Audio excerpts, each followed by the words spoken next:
Good day all, wherever you are viewing from, and welcome back to our outstanding YouTube channel, Everyday People's Voice, a fearless media platform where we hold leadership accountable and we will not trade the right to press freedom and free speech for a piece of cake. We are dedicated to the objective coverage of Nigerian breaking news in politics, current affairs, business news, entertainment, education, crime, health, opinions, and so much more around the world.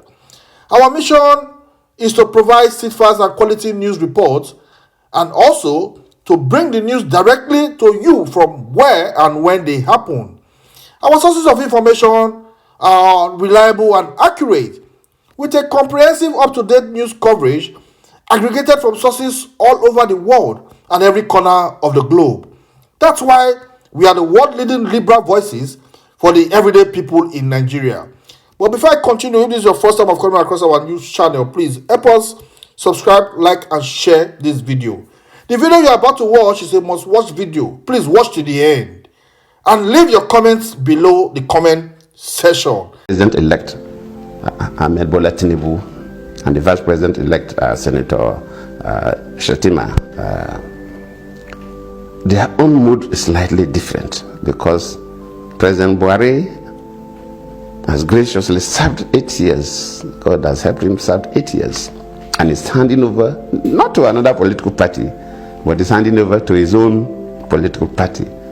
So the circumstances presently is quite different.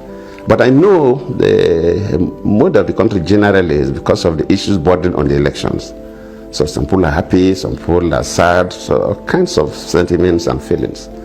In my own time, especially the 2015 election, my ministers, my senior officers, people who worked with me, there was this fear that this one that we've lost the election, what will be our fate?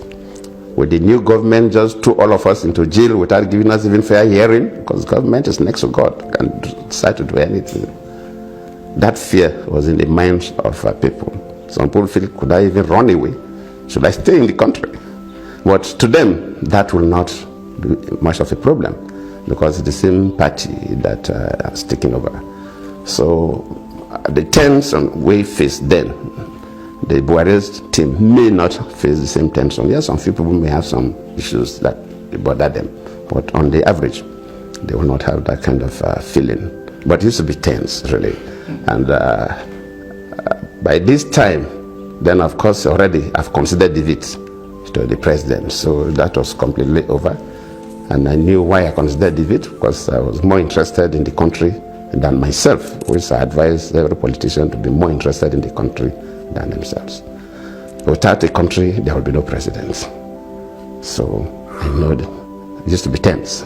And how do we ensure that Nigeria comes out of the current electoral controversy through reforms that will help grow the country's democracy? The problem we have is the electoral management body, INEC, and the security. And I used to give an example. If two soccer teams are playing and the referee decide to look the other way, they will enjoy themselves. If people are contesting for elections, should expect that it's like a soccer game. Everybody wants to win. And you must not allow it. The electoral management bodies share more than 60% of the blame. Because if they do their work well, the politicians will have no choice than to follow the rules. They, the security, and the courts.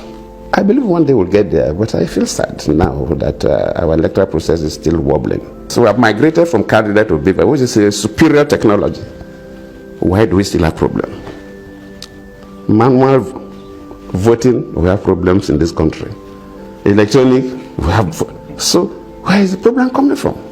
Is the independent the electoral management bodies, INEC in this case. INEC has to sit up so that they will not throw this country into conflagration one day. And people must be serious. INEC must sit up.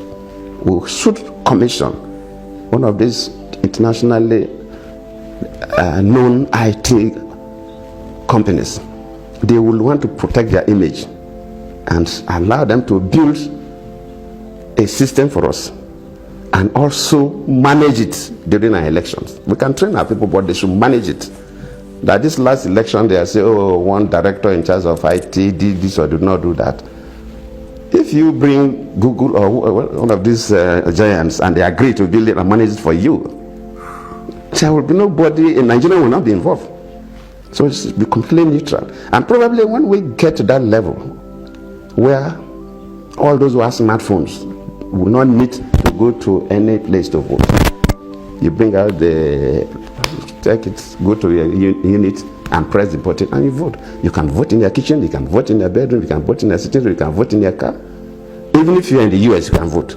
And the outcome of the 2023 presidential election is being challenged in very controversial circumstances, just like that of 2007 that brought you and later President Umaru Musa Yar'Adua to power. Any advice to share on the best ways to resolve electoral disputes without plunging the country into a crisis, especially for those who are in court challenging the victory of Bola Ahmed Tinubu? I say, when I took that decision, was not too exposed to the global election processes, and especially in Africa. And since I left office, I've been leading election observation missions. Even this year, I'm going to lead the African Union team to Zimbabwe, and the elections will come up. They already gave me the letter, pending when the government would fix the date for the election. So I've been involved in a number of elections now. But one thing about Nigeria, which I believe we must correct, and which a decision I took when I was the vice president, that if I have the opportunity to be corrected, is this idea of a conduct of elections. Probably that made me to appoint somebody I did not even know to be the electoral umpire. And a number of people say you did the wrong thing. Some people felt, well, you wanted to correct something. I feel worried that in Nigeria, our elections are still so controversial. We have not accepted our electoral results. We are the giant of Africa. If we have not gone to the moon, then at least we should be in position to lead Africa in terms of democracy. We should be able to conduct free and fair elections that other African countries say, look, why not do what Nigeria has done? Why not all of us behave like Nigerians in terms of conducting their elections? Our elections have been categorized as one of the worst in Africa. And even if you ask me as a Nigerian to vet, I will admit, because I've been going to other countries. I'm not saying things don't happen in other countries, but we really need to improve our standard of elections. A country like Tanzania, presidential elections don't even challenge in court. Though all of us who have been leading international observation missions who have recommended that is not the best. Even for presidential elections, the matters will go through the court process. Let people who lost the election be convinced that they lost the election. Otherwise, one day the country can implode. If somebody just boxed into a corner, you cannot even complain. It's not the best. Allow that person the leeway to complain. So to me, our own is quite good.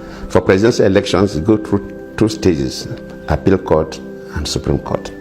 For governorship elections, unfortunately, go through three stages, but I believe that aspect of the constitution or the electoral laws will be amended. Three stages too much. I remember during your period, one of those recommendations of the Uwais panel report was for the appointment of the INEC National Chairman by the National Judicial Council, of which your cabinet then said it wasn't going to accept that recommendation. What would you prefer as a solution? Should we continue to have the president appoint the INEC National Chairman, or should the National Judicial Council be in charge of appointing National Chairman of INEC going forward? If you look globally, setting up the electoral management bodies are divided into three broad groups. One, the president appointing everybody just like in Nigeria. I also appointed. You appointed the chairman, you appointed all the national commissioners and the resident electoral commissioners by president, who is a politician, who has a political interest to protect. Some countries go to the extreme where a completely neutral body appoint everybody. The president has no role in it. Some countries blend. A neutral body recommends people, then from which the president select. So before you are selected, you already pass a basic level of screening. In fact, what I wanted to do if I had stayed in office was that if the Jigas tenure had expired, then I wanted to vote. And I would take people by surprise.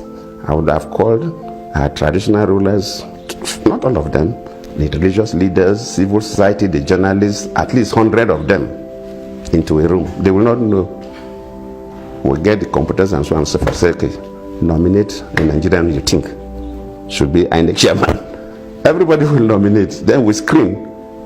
Then we'll go for another round of nomination. Even if we sleep that for the whole night, so the whole night, we'll be reducing until we get to somebody who everybody will say, this is this person. I wouldn't even want to give it to any particular department of government or an institution. I wouldn't want to say NJC or CJ, because everybody has an interest. So the best thing is not to get a constant team that will be appointing. But any time that INEC chairman position expires and want to change them, then you just call people. So during that process of selecting these people, one may emerge as the national chairman of the INEC. Then from there you appoint the commissioners. From there you appoint the resident electoral commissioners. So you see that their selection is broad-based. And just before I let you go, Your Excellency, what's your wish for Nigerians as we go into this new democratic dispensation? And if there is any advice for President Bola Ahmed Tinubu and Vice President Kashim Shettima? One advice I will give, and I believe most of that will give them, is that the journey towards election passed through two major stages: the party primaries and the main general election. And all these stages, there used to be a lot of fireworks. To become the candidate, a lot of the fireworks, people will offend you. Finally, people will offend you, especially these days of social media. People write whatever they like. Sometimes it could be painful when you read such stories.